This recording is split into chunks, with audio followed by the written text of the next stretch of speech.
Welcome to another episode of Comedy Wham Presents with me, your host Valerie, and sometime co-host Miss Purrington, and Mookie, our newest co-host. ComedyWham.com is your place to go for features about all Austin comedy. You can keep up with us on Twitter and Instagram at Comedy Wham or on our Comedy Wham Facebook page. In addition to podcasts, Comedy Wham brings you articles, album reviews, our advice column, Rochelle Takes on Comedy, and we've also got a festivals page and our recently wrapped up FPIA 2022 page where you can see the results along the way and the final results of the contest. And of course, we're best known for our events page for live shows in Austin, Houston, and DFW. If you're a comic in those cities and want your show featured on the calendar, go to the events page and click Submit a Show to complete the short survey. Tag us on your Instagram stories or posts and we'll share your show promo. Looking for ways to support all these resources we provide? You can donate to Comedy Wham on PayPal, Venmo, or even Patreon. Search for Comedy Wham on Patreon and check out our subscriber perks.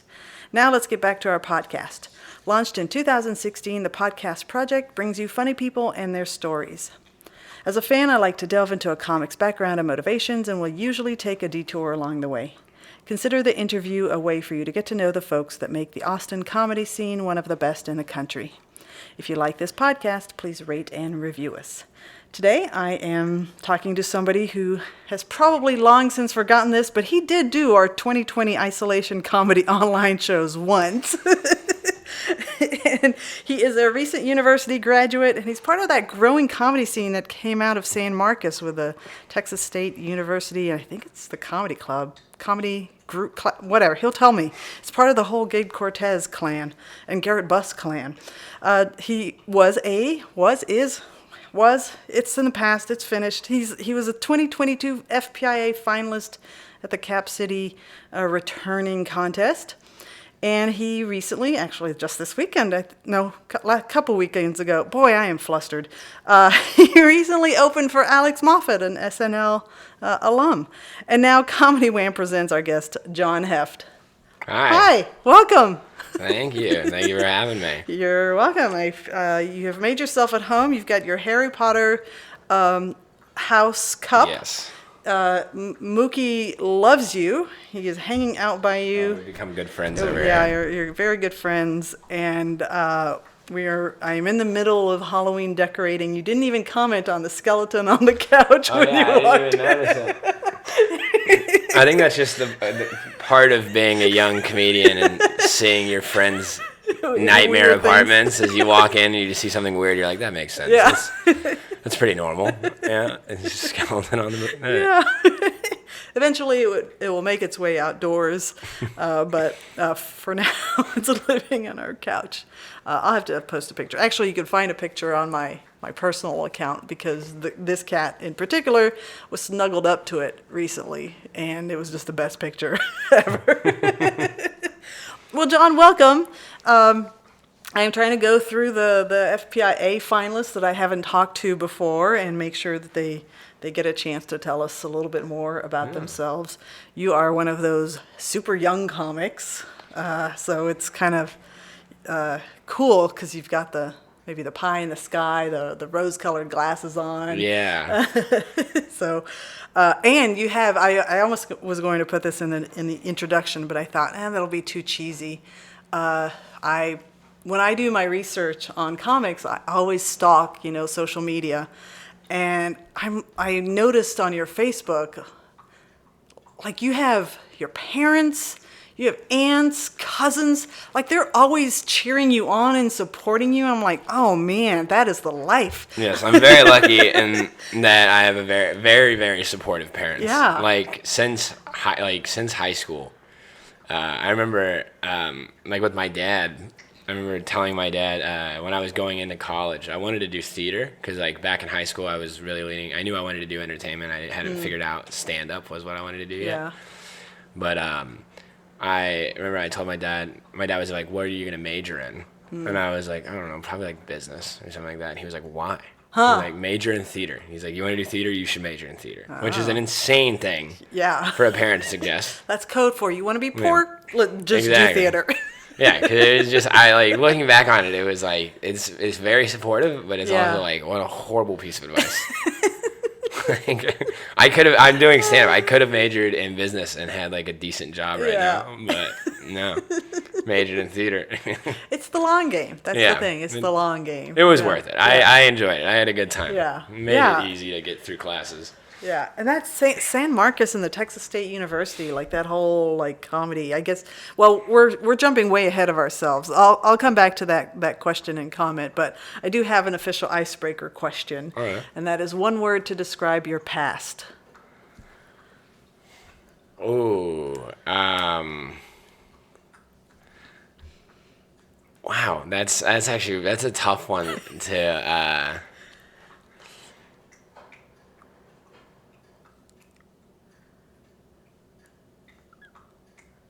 I don't know why I want to say tumultuous because I don't think it is that, but that was just the first word that came into my mind. It was I pretty chill, like really, Yeah. like I would say it's a mixture. There's moments that aren't great, there's moments that are great, you know, and I feel I've been pretty lucky in my life, and like I said, the support system I've had in my family, and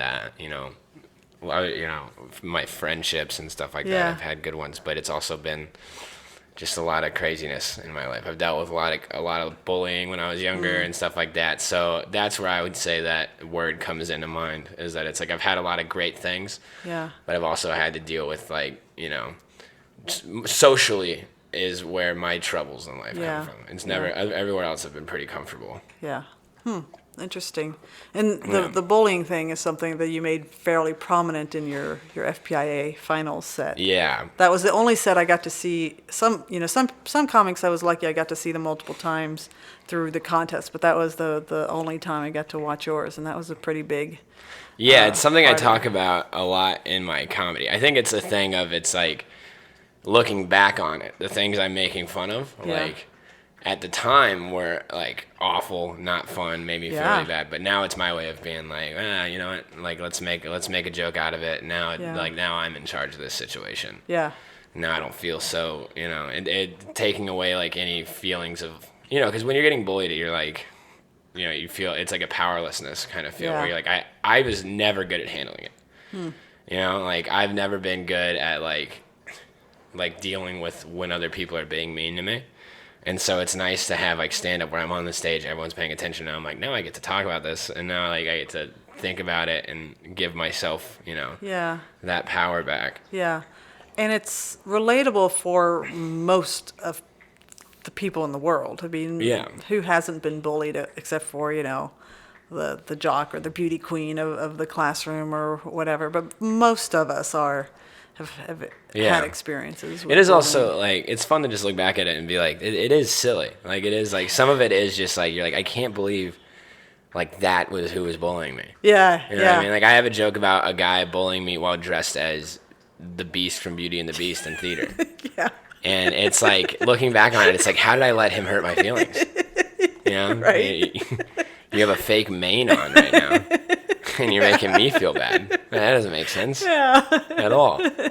Yeah, it's funny how you end up using comedy as your like way to sort through all of it and realize, oh my gosh, it was. Yeah. Kind of. Because it's at the end of the day, once it's in the past, you're like, all I can do is look back and Yeah. kind of laugh at it. Because, if I'm holding on to an insult someone said to me at 16, Yeah.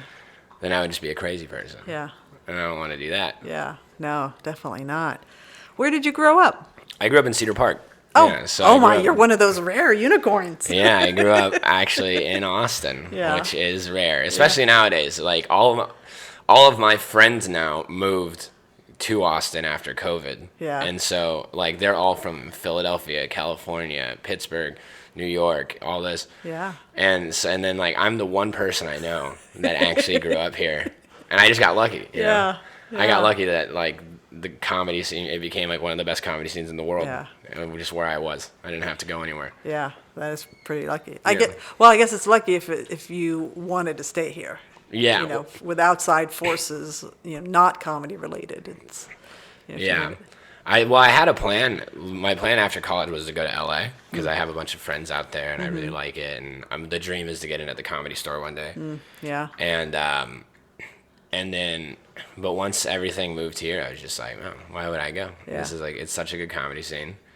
You know, more clubs are opening up, more opportunities. There's so much, like, it's easier to network here. Yeah. And there's like so much talent that it's like, it pushes you, it drives you Yeah. so, like, I've been to those bigger scenes now, and like I've seen like there's not a, like the level of talent that we have here is not matched in LA and New York. Like the top of the top, yeah, Sure. like obviously, Yeah. but then like below, like the open micer level, like it's not the same, and it's not the same competition Yeah. that we have here, and so it pushes you to get a lot better. Yeah. I want to go. We'll eventually like go through a timeline, but what was the role of comedy in your life? I mean, if you were kind of interested in the theater aspect, I guess there was some comedy element. But when you think about comedy growing up, what does that conjure up for you? So when I was a kid, I just remember like I just thought the kids that were the funniest in class were the coolest. And I was like, those guys are cool. Yeah. And I always wanted to be the kid that was like made the whole class laugh because I was Yeah. like, that's like there's nothing better than that. Yeah. It's undeniably cool. Everyone likes it. Everyone's happy. And then I didn't even know what stand-up was until I was 10 or 11, and my dad showed me a Brian Regan album, and me and my little sisters like fell in love with it and memorized the entire hour. Like Wow. when I was like 11 years old, I could do an entire hour of Regan's material.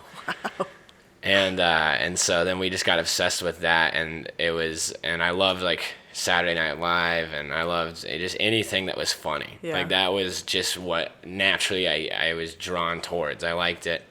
And I was very funny with my family, but I wasn't capable of doing that with my friends at the time. Okay. And so it was like I just was obsessed with literally anything that I can think of. I think too, like most of the TV I would watch as a kid, like, was all just like silly, goofy. I watched a lot of Scooby Doo. That was my number one show. Yeah. And it is, Yeah. it's a funny show. It's a when great you're show, when you're 9 yeah. years old, it's a very funny show. And so it was like all I was taking in as a kid was just funny stuff. Yeah.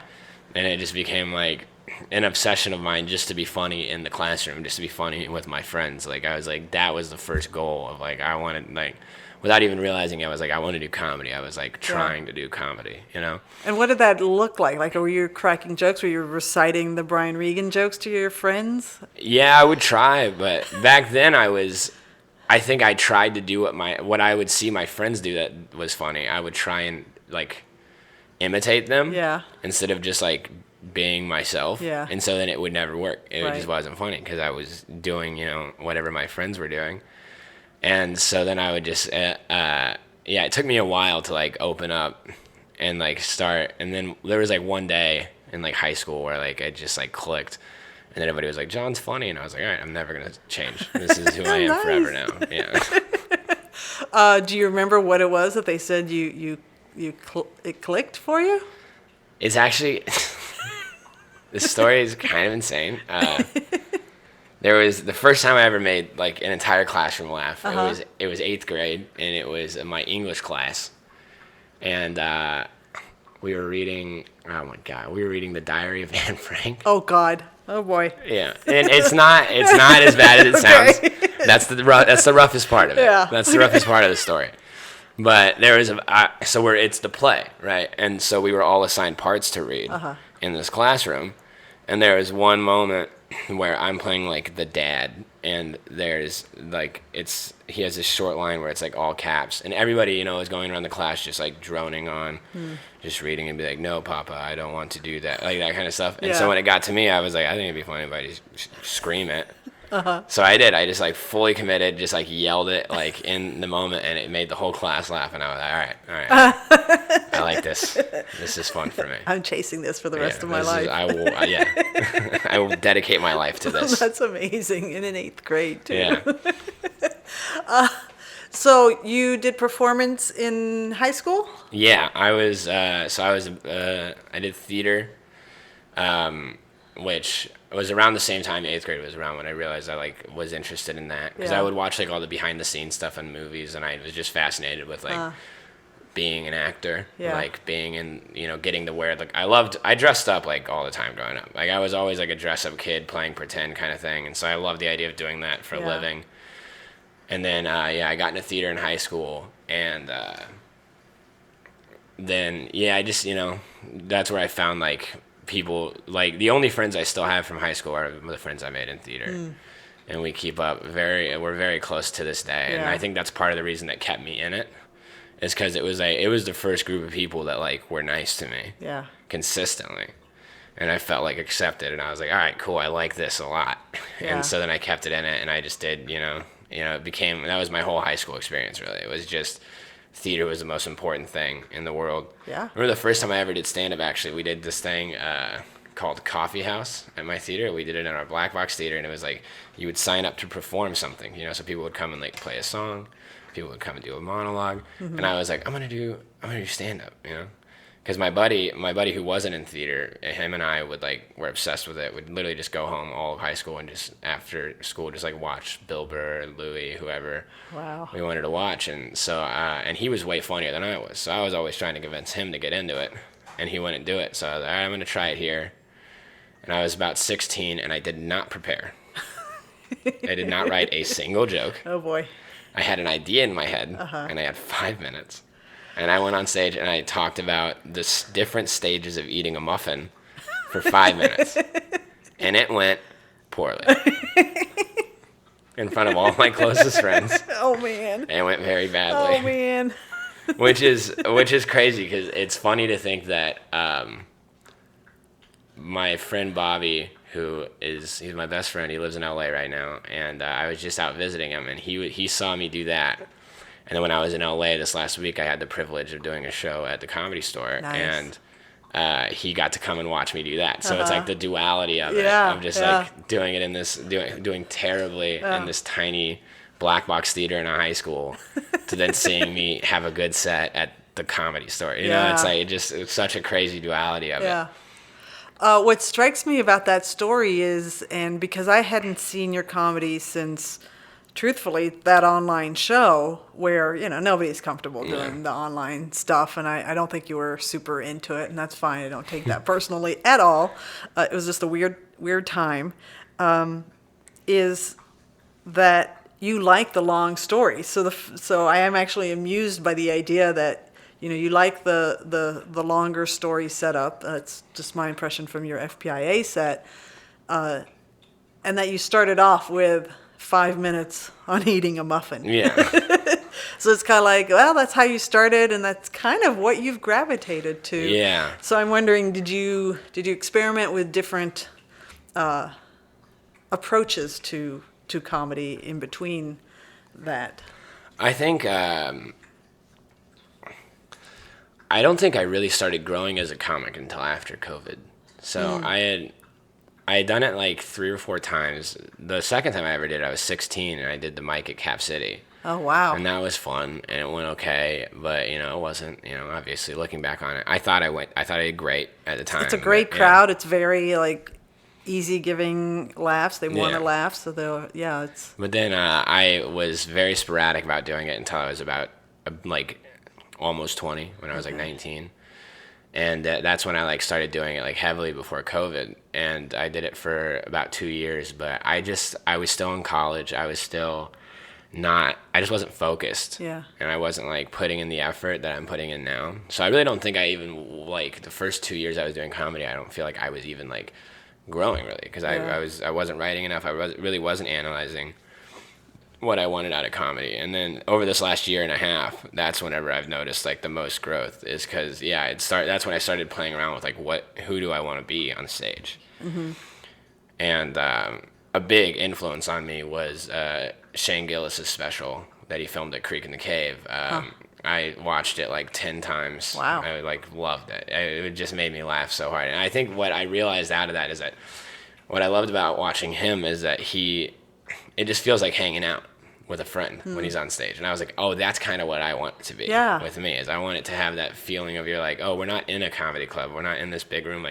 We're sitting in someone's garage drinking beers, and I'm just, Right. talking shit. Like Yeah. that's really like, and I feel like once I figured that out, I was able to like dive more deeply into like my personal stuff, because I was like, oh, okay, now that I know that, it doesn't feel weird to like talk about this, and Yeah. it honestly feels weird to just be observational. It feels weird to just be like, oh, Subway's weird, Yeah. Like I feel like I need to be more personal about it. I feel like that Yeah. kind of is like what's led me along this way of like, and also I just knew I didn't want to be a one-liner guy. That was one thing when I came back. I saw a bunch of one-liner guys, and I was like, I don't want to be a one-liner guy. I want to do like I like longer jokes. I like longer material, and so like those two things combined, like I think is really fed into like where my style is headed and growing right now. So you've been doing comedy a total of how long? 3.5 years, Okay. I'd say 3.5 years probably. Yeah. But yeah, like I said, I don't like not counting those first 2 years. Sure. But I also wish I could, Yeah. because it's like I was like, I was just so stagnant the whole time. Yeah. Yeah. But yeah, definitely 3.5 years of performing for sure. So after that first time in the black box theater, where you did a set, what was your other first time when you said, "Yeah, I want to do this"? And what actually encouraged you to do it again? So I think I just decided I wanted to do it again, like right away. Because I got some laughs with the improv stuff, like just riffing on the muffin thing, and and even just like getting laughs at like at pretending to be embarrassed in front of my friends, and that made them laugh and all that. And at that point I was like, now I want to like try. Now I want to like write jokes. And then I went to my buddy who we were obsessed with stand-up, and I was trying to convince him to do it, really, is what got me, I think, to do it again. Because I was like, dude, like, you were so funny. Yeah. Funniest, to this day, funniest person I've ever met in my life. And I was like, you need to do stand-up. Like, I emailed Cap City, and I was like, will you let 16-year-olds do your open mic? Is that allowed? And they were like, yeah, for sure. So I was like, awesome. And so I told him, I was like, if you sign up, I'll sign up. And he was like, okay. And then I signed up, and he did not. He just never signed up. Oh, man. But I got on, and at this point, I remember sitting in my American Sign Language class, because I took American Sign Language because it was way easier than Spanish. And literally my teacher would stand at the front during tests. She'd have to perform it. And if you didn't know you could be like, Miss Hart, what is that one? She'd just be like, it's dog. And you're like, all right, cool. Complete blow-off class. It was easy. And I remember sitting in that classroom, and I had my notebook, and I was writing jokes, and I would write a bunch of jokes on a page, and I would pass it around to my friends and be like, all right, give me a check next to the ones you like, and an X one next to the ones you don't. Wow, crowdsourcing your and comedy. So that's how I was like, all right, I'm going to figure out like what should I say on stage, because I wanted to do well. And then, I think it went decent. I remember actually Andrew Murphy hosted. Andrew Murphy hosted my first ever open mic at Cap City, yeah. And because I remember looking at him, I thought he looked like Topher Grace. Yeah. Murph dog. Yeah. I really, because he had the short haircut back then. Yeah, I really thought he looked like Topher Grace. So that's the only reason why I remember that he hosted it. Yeah. But yeah, that was really, and then once I did it, then like I didn't know how it worked. I didn't know that you could go up with the same material. Yeah. Because nobody knew who you were. Yeah. So in my mind, I was like, I gotta write a new 4 minutes, and then I'll go up. So I would go up like once every 8 months. Oh man. Yeah. And then it wasn't until I met Garrett Buss, Garrett was the one that was like, no, just do this every night. Yeah. And I was like, oh, okay, cool. Yeah, let's do that. Nice. So, did you meet Garrett at Texas State? I did, yeah. He, one of my friends, I had told people that I was like, I'm a comedian. I was not a comedian. After an open mic. Yeah, after 3 open mics total in 2.5 years. But, and someone was like, oh, there's this club called the Comedy Association. They're having a show. I actually got put quite on the spot. I was telling my friends in my dorm freshman year, and they were like, oh, there's this thing called the Comedy Association. They're having an open mic night. You should go. We'll all come watch. And I was like, oh, God, no. All right. After touting how you were a comic. Yeah. So I very much got put on the spot. And I went and I did it, and I met Garrett there. And me and him just became good buddies pretty quickly. Because I think we were both just shared a similar passion for stand-up. Yeah.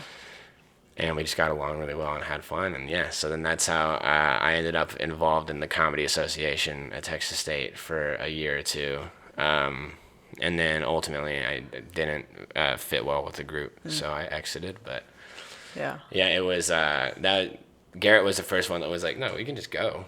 And like when I was 18, I went. There was like 2 months where I was going like 4 nights a week, and then I got my first girlfriend, and I was like, I'm out of here. This is way more fun. And then she broke up with me, and I was like, I think I'm gonna do comedy. Yeah. The mistress that's always there in the background, waiting for you, arms open. Exactly. So, when you were done with the association, you still had 2 years left of school? Yeah, actually, And- I did 3. I did 5 years total in Okay. theater school, so Okay. not a good sign for the future. But I'm trying to think of a witty retort, but I can't. Not easy on the pocketbook, let's say that. for sure, most definitely. Maybe your dad is like, just really give it your all. Not 4 years, Yeah. 5 years. That's what's crazy. I like tried dropping out. Like I was like, Dad, I want to drop out and just focus on doing stand-up comedy, and he was like, No, you need to get a degree. Yeah. And now I've been out of college for a year and a half, Haven't and used I it. was like, Coulda. was that a good idea? It's like we have a lot of debt, Dad. Yeah. We have a lot of debt. Yeah, it's tough. It's ugh. That's a conversation for another day.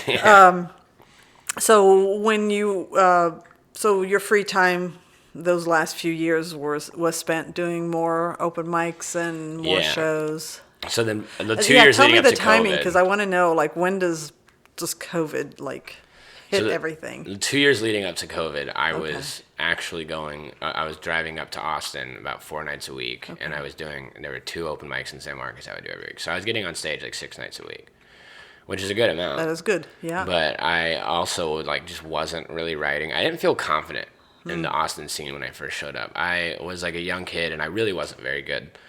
I thought I was good, but looking back on it, I really wasn't very good. And so that like that kind of arrogance, I think, caused me some trouble. I think I didn't feel widely accepted at first. The way now I know everybody, and they're all very kind and good people, and reconciled with my feelings of being, it's that classic when you're bullied younger thing, then like people don't immediately like accept you. You're like, oh shit, They everybody all hates hate me. me. Yeah. And I realized that just isn't true, because now that I'm 3.5 years into comedy and I see a new young kid come up and start doing it, I'm just like, I'll talk to him when he's good, It's like a weird thing where you're like, I have my circle of friends, like, know, and like I'll be nice to him, but so I get it now more. Yeah. But yeah, I think I just felt so uncomfortable. I felt like people didn't like me that I think I allowed it to stunt my development in comedy because I just wasn't writing. I was very nervous to take new ideas in front of the Austin scene. Yeah. Because I was like, I wanted them to think I was good. And so I was just doing like the same jokes for like a year on open mics. And I think that really harmed my development as a comic, and I got in my head. And it was crazy too to find out like later, like especially after COVID, when I got to see all these people again, that they were all like, yeah, we liked you. And I was like, oh man, I was just so in my head. Yeah. Like they're so nice. And I was so in my head about it.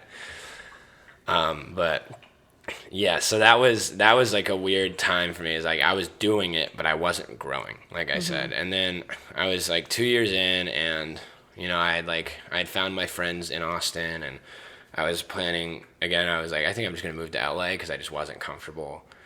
And because it is tough to jump into it's like transferring schools, where it's like, oh, everybody already has their friends. Everybody has these and especially in comedy where it's like some of these people have been friends for 9-10 years. Right. And then you're just this like 20-year-old kid that's like, hey, you want to hang out with me? And it's like, so yeah, I think when COVID hit, I was definitely sad because I liked doing it, but I wasn't working. And it wasn't until once COVID ended and I came out and I met like everybody that was new, that was when I was like, oh wow, like we're all starting fresh. Yeah.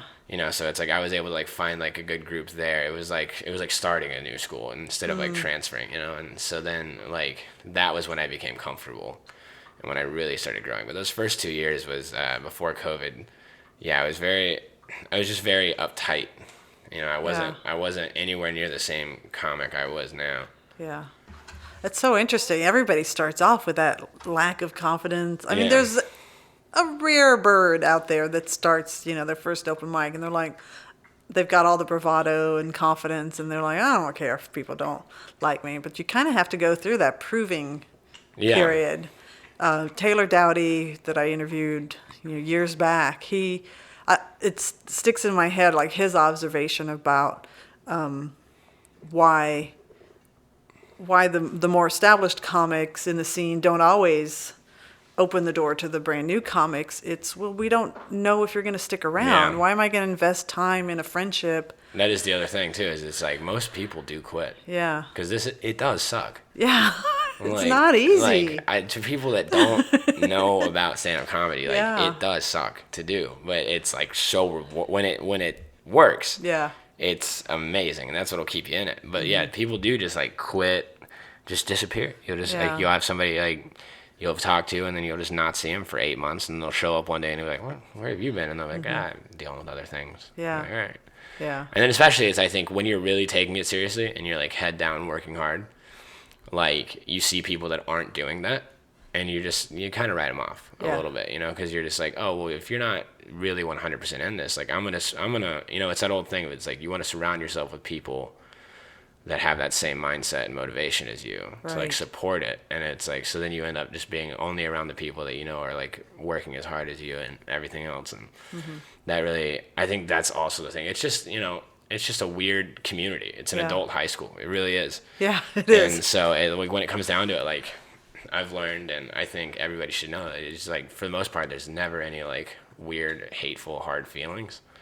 It's just life, you know? Yeah. And I had to learn that lesson too, because I had always like, I was literally just like, oh, I think everybody doesn't like me. And then I found out I was like, no, I just wasn't that funny yet. Because once you get funny, then everybody likes you. That's for sure. Yeah. And they want to book you on their shows too, Yeah. and that's nice. That's nice validation too. That is nice. It is a nice feeling. Yeah. Do you remember what your first booked show was and how you felt about landing that? I think my first booked show was, I did a bunch of stuff in San Marcos, but my first one in Austin was Baker Street Pub. Ah. Like in 2019, I think. And I remember I was very, like, excited because I was like, oh my gosh, it's like, you know, in San Marcos, we, like, kind of revered Austin. Yeah. So it was like, you're getting on stuff in Austin. It was like, wow. Like Garrett. Yeah. Came out here and, you know, because Garrett's such like a unique, wacky guy. Like he immediately started crushing it, and we were all just like so stoked. We were like, "Wow, Garrett's doing well in Austin. That's amazing." So then you get one show in Austin, and you're like, "Oh my god!" Like I got booked in Austin. Yeah. This is huge, and which is so funny to think about now as someone that like lives here and. You know, and how the way things have been going lately, but that's really how it was. So like anytime, I think I only got booked on 2 or 3 Austin shows. I remember like I got to do Chortle Portal one time. Oh, back in man. those days, and it was because like someone had to drop out and I was just there, and so they gave me like Oh, 5 nice. minutes, and that I was like scared because That's I was a like crazy room. Yeah, I revered that show like everybody did, you know. Yeah.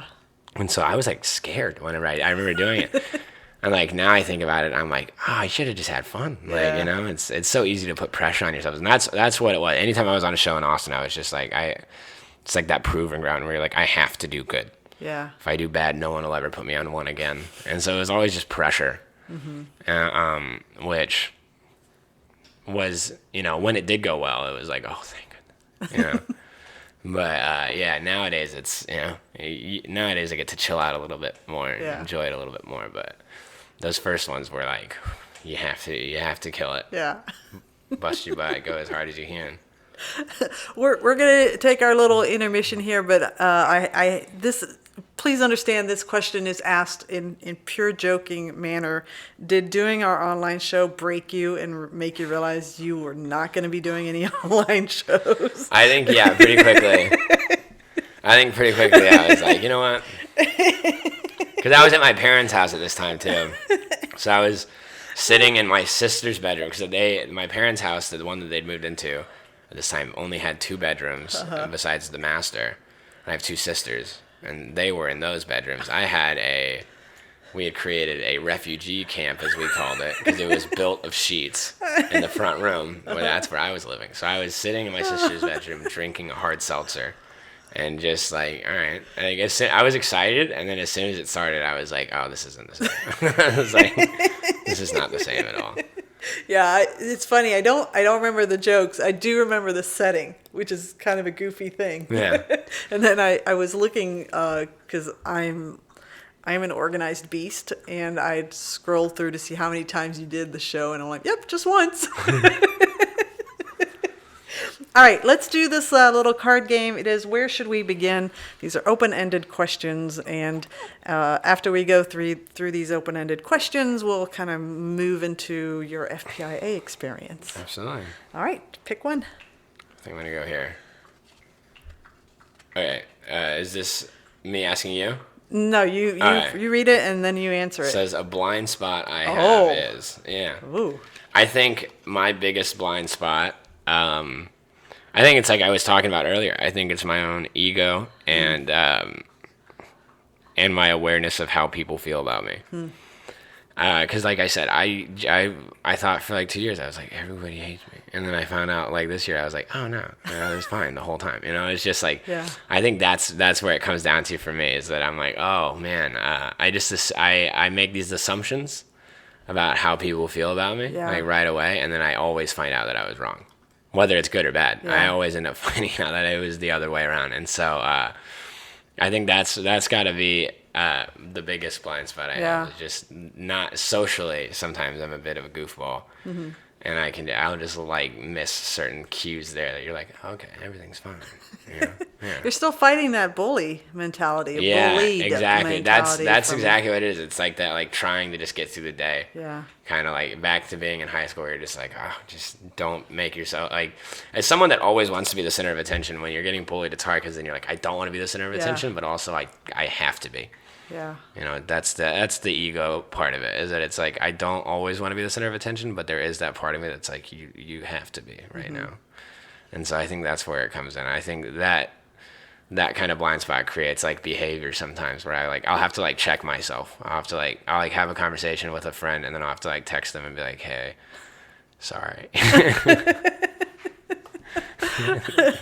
I didn't mean for things to come off that way. You're young, and if you're carrying that, you're going to be fighting that blind spot for a really long time. Yeah. And I guess as long as you know that, and as you learn to navigate, especially the comedy world, which is like can be so complicated, especially as you kind of climb levels. Yeah. You're just always going to have to. Well, I think that's what's crazy about like, the age I'm at right now, 'cause I'm 24, so I am very young, but it's also the first age where I've become aware of it, where I am aware of stuff like that. Yeah. And it's interesting to me because I'll catch myself, and also I think it's cooled down. Like I used to have like horrible anxiety, and I think being aware of this kind of stuff now, I'm more able to handle it, because I'm like, oh, like I understand what's happening here. Like it's not like this like blind like, what did I do? Do they not like me? Blah, blah, blah. Are they not going to talk to me anymore? Blah, blah. Because now I'm like, no. I know what happened. I'll talk to them about it. We're all adults. Everything will be fine, right? Yeah. And that's the nice thing about where I'm at right now. I feel like I'm finally hitting that point where I'm like, oh, I'm like addressing like who I am and like figuring it out a little bit more. Yeah. Like it's actually starting to become like conscious. Yeah. Yeah. Cool. Well, keep working at it.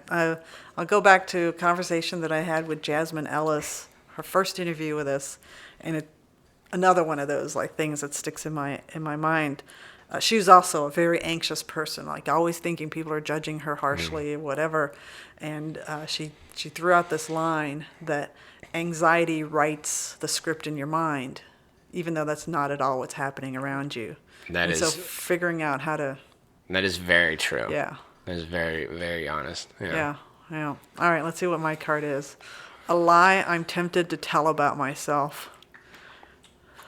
That's tough. Oh, man. That's a tough one. That I'm healthy.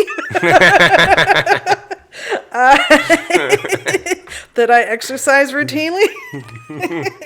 That I don't eat the chocolate at the end of the night. Oh, yeah, there we go. No, I'm pretty transparent but that would probably be the one. That's Yeah. of the times that I've been doing this where I'm like answering the question, it's usually a hard question, but this one's easy. That's been the other. That's what's great. I'm a very open, honest person. Like I'm an open book. Like I'll You've tell been anybody very anything. open with me today. Yeah. Yeah, Great. I don't mind it. It's it's a part of who I am. But that is one thing that I realized recently is like I used to I would tell people I was I'm going on a diet, and then I would get fast food, and I would just tell my friends I'd be I failed right away. Yeah. And now I've done this thing where I'll be I'm going on a diet, and then I'll get fast food, and I'll just be they don't have to know. And I was all right, this is bad. This is bad. This needs to change. Yeah. Oh man, doing comedy is not very conducive to being healthy. Oh, not at all. No. Late nights, Oh, my drinking goodness, beers and whatever. It is so unhealthy. Yeah. And that's the thing. That's what I like. It's the best thing in the world, but it is horrible for all of us. So it's just horrible for you. I could go into mom mode about how you comics need to stop smoking because it's not good for you. Yeah. It smells bad, but whatever. I agree with all that. That's the thing, though. That's the other part about being a comic, I think, is you're aware of all the behavior. You're just maybe I shouldn't have 3 beers a night. Yeah. Oh my gosh, yeah. A slice of pizza from the street and smoking cigarettes, but when you're doing Then it, you're doing it. Yeah, exactly. You're just there, It Yeah. just kind Your of friends are doing it. Yeah. They're not going to tell you, hey, don't do that. It's not healthy. Yeah, the risk factors are there, and sedentary lifestyle. They're not good. No. I think all comedians give ourselves a break because we're we walk from. I walked from Creek to Velvet today. That's enough, right? Yeah, I mean, I thought you were going. We walk from the back of the room to the stage. Yeah, we walk around the club. Right. Sometimes I stand. There you go. All right, let's get into FPIA. Had you competed before this year? Yes, I competed in 2019. Okay. And I did not get past the prelims. Mm-hmm. And it's funny, I remember being so excited after that set that I literally afterwards, I thought about this the other day, and it kind of made me cringe because I was I thought I did so well. I ran over and I was so just pumped up with energy that I saw Taylor Dowdy, and I love Taylor, but he's not the most touchy-feely guy. He is not, no. And I was Taylor, I'm hugging you. And I just gave him a hug, and he was just all right. And I thought about it recently, and I was that was probably so weird for him. Yeah. I was oh my gosh. To me, I was just so excited. That's that blind spot thing, where I'm that's when that behavior, I get so excited about myself that I don't realize that I'm oh, maybe Taylor Dowdy doesn't want you to give him a hug right now. Maybe that's what it was, Yeah. But yeah, so then I didn't get through that year because I was on a stack tonight too. I think I remember Hunter Duncan was on that night. Andrew Wagner, a couple other just very good comics. Yeah.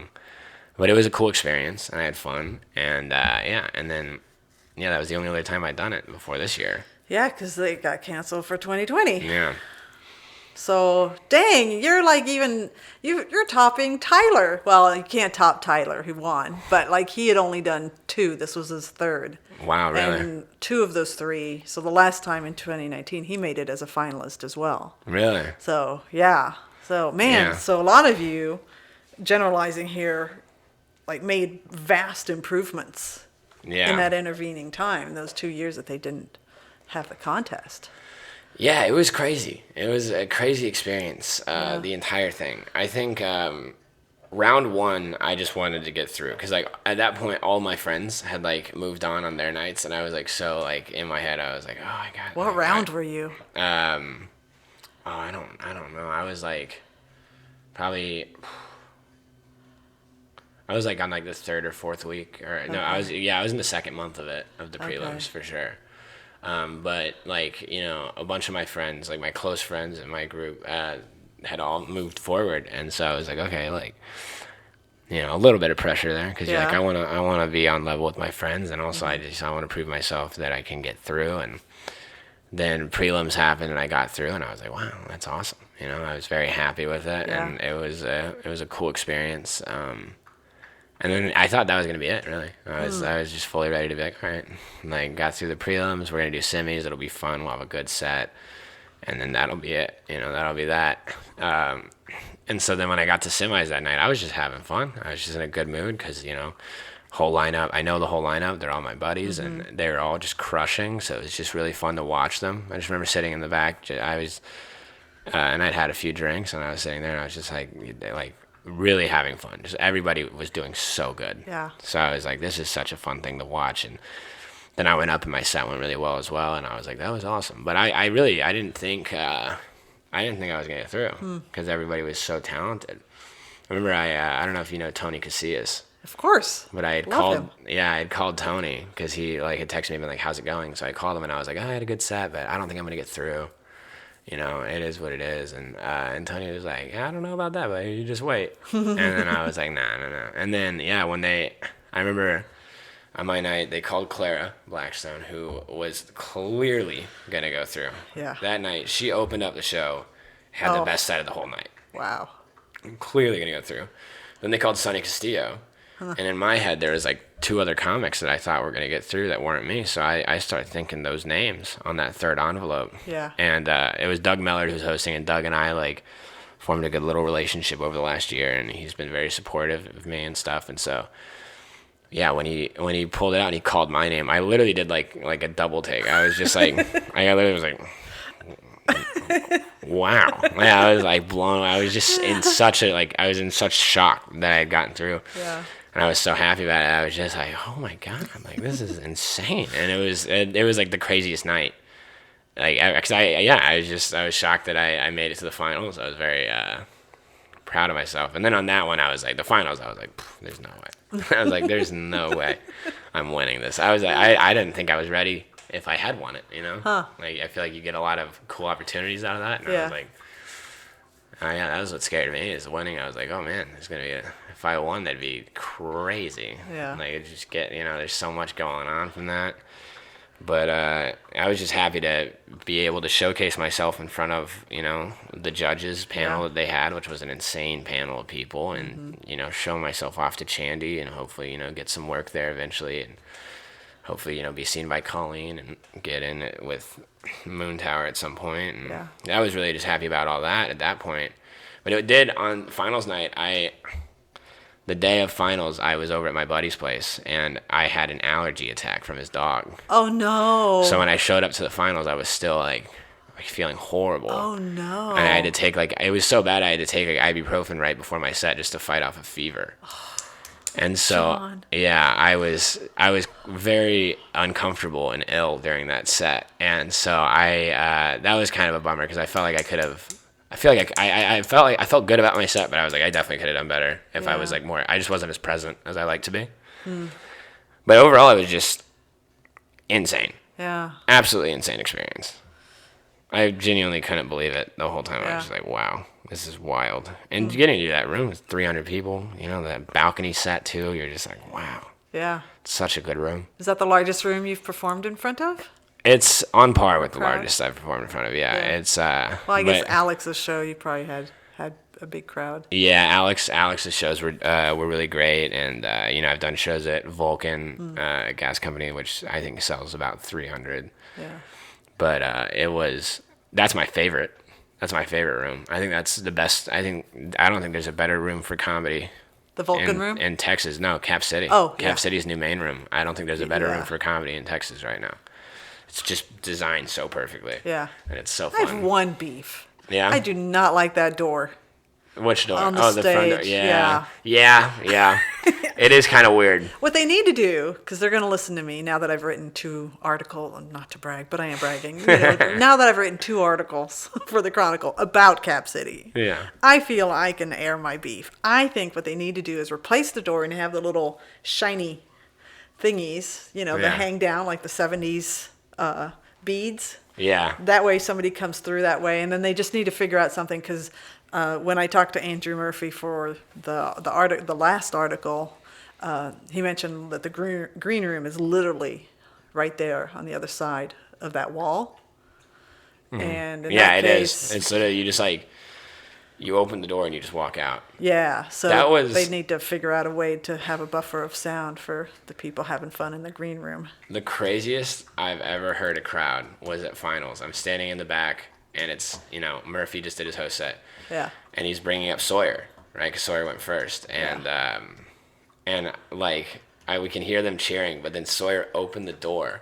And it was just like a wave of sound. And I just watched Sawyer walk out, and I was like, no way. And then while you're in the green room, you can just hear everybody. And it's just like, he was just slaughtering out there, just crushing. Yeah. And it was like, that's when you get like really excited, is when you're like, oh, if a crowd's like this hot, it's going to be fun. Yeah. Because like, the wave of sound, it was the most insane thing. It's like, it's like in Harry Potter, you know, and which one is it? The Prisoner of Azkaban, when they're in that hotel and the maid is walking by and she's like, housekeeping, and opens the door and it's like the lion roar.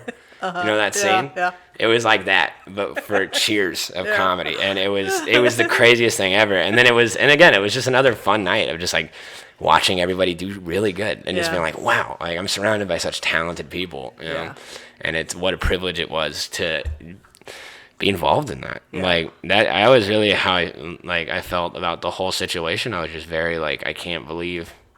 I think that's where it was different from 2019. 2019, I really wanted to like pass through. I really wanted to, and I was competitive about it. And on this one, after the first round, that competitiveness was just gone.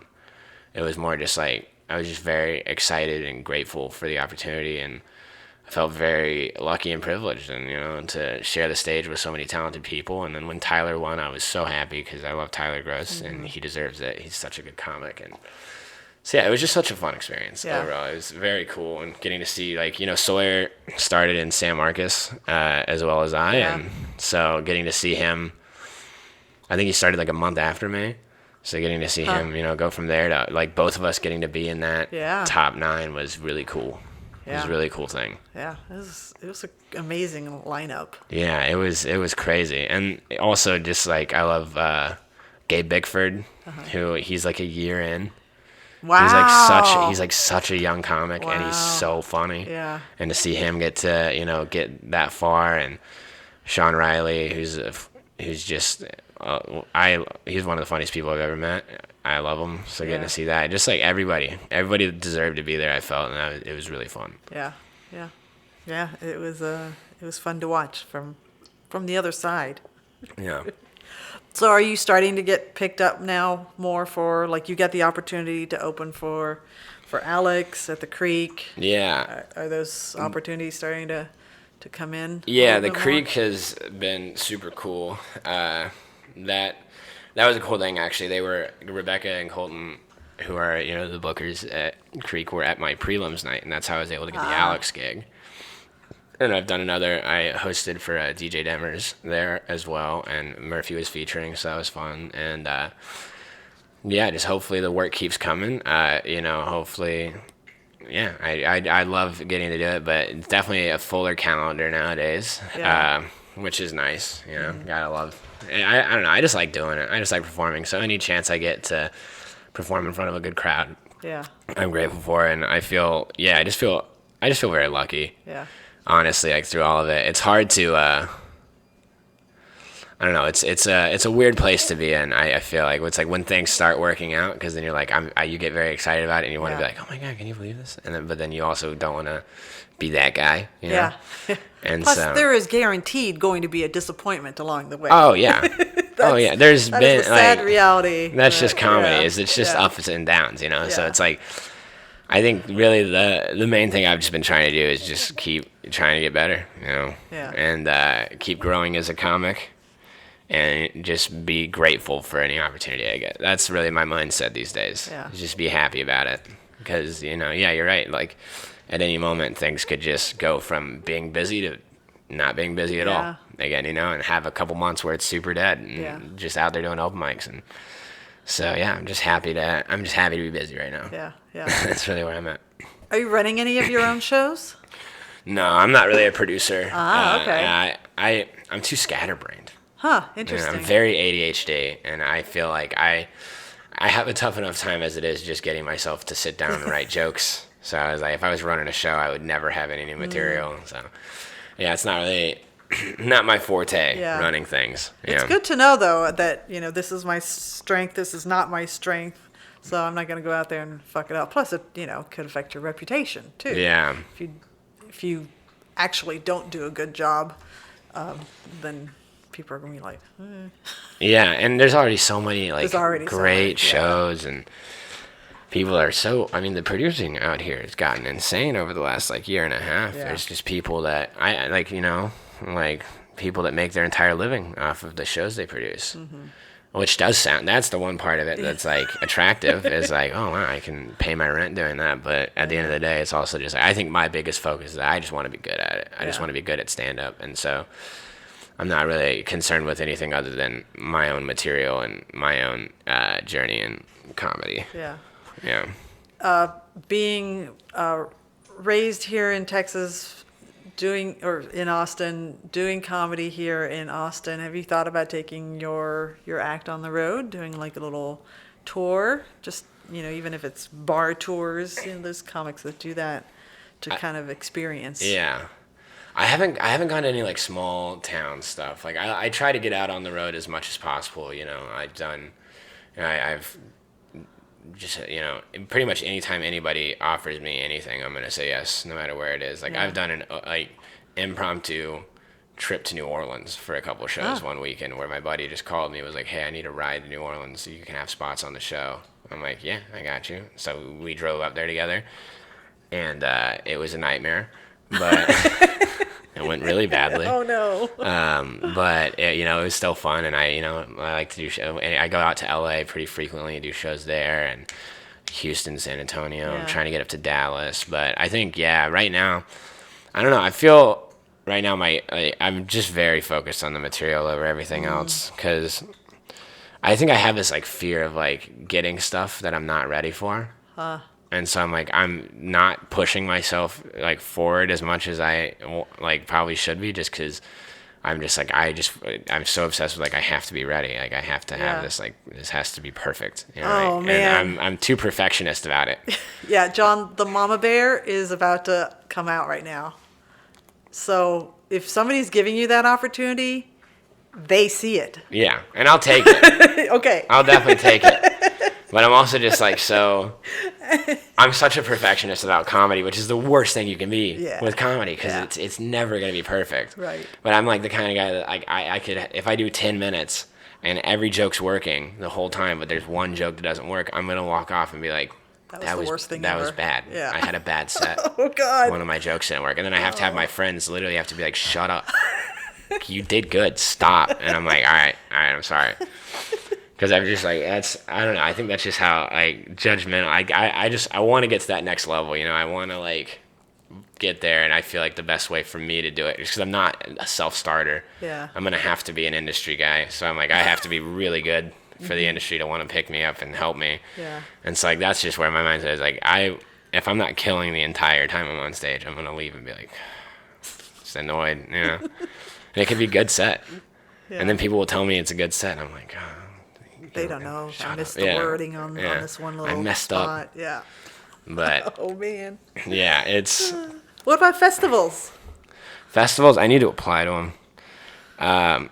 But again, that's where the ADHD scatterbrain stuff comes in, is that I'm just like, oh, like I miss festival applications like all the time. Like I'll have one and I'll be like, all right, I need to apply to this. And then like I was going to apply for Skankfest in Vegas, and then I went to New Orleans. And I forgot. I just completely, and then I remembered like 20 minutes after the deadline. Oh no! Because I remember I had woken up that morning and been like, oh, I have to submit to that today. And then it was like we were driving back overnight, and it was like 12:20 a.m. and I was like, fuck, 20 minutes, yeah. And so it was. That's a lot of things. I need to get into more festivals though, because there's so many good ones, and I have friends that do them too. Yeah. There's just so much. It's weird how like, just. I don't know. I get busy, and then I'm so bad at managing time. That's my biggest downfall. Is just time management is gonna kill me. Yeah. Time management. I can't help you on that one because I am like the ultimate time management person. I'm so bad about it. If I just had a calendar or a planner, I'd be fine. But then I wouldn't use it. I have a phone app. That's my calendar. And then I have a paper calendar in my office. And I think there's a third, like, redundancy, too. That way I don't miss things. The most organized I have in my phone. I'm amazed you made it here today, Yeah. knowing this. I'm good about, like, well, because I do this basically. I have a list of the days the shows are on, and then the day of, I'm like, I'll find out where it is and what time it's at, and I just know that on the 13th I have to be two different places, and then I'll figure that out. I guess that works. That day. Yeah, it's not the best way of doing it, but yeah, it's working well right now. I guess. Yeah, when you start getting booked all the time, Yeah. you may have to come up with a different system. Yeah, we'll figure it out. Or you'll get eventually. management. That's what we're hoping for. Somebody else to do it for me. Well, we're going to start wrapping up. Is there anything that we haven't talked about that you want people to know about you? I don't know. I feel like we've covered a lot of bases. We have. Yeah, good conversation. I think that's about it. I don't know. Follow me on Instagram. Yeah. Okay. Well, are you ready for your closing question? Yes. One word to describe your future.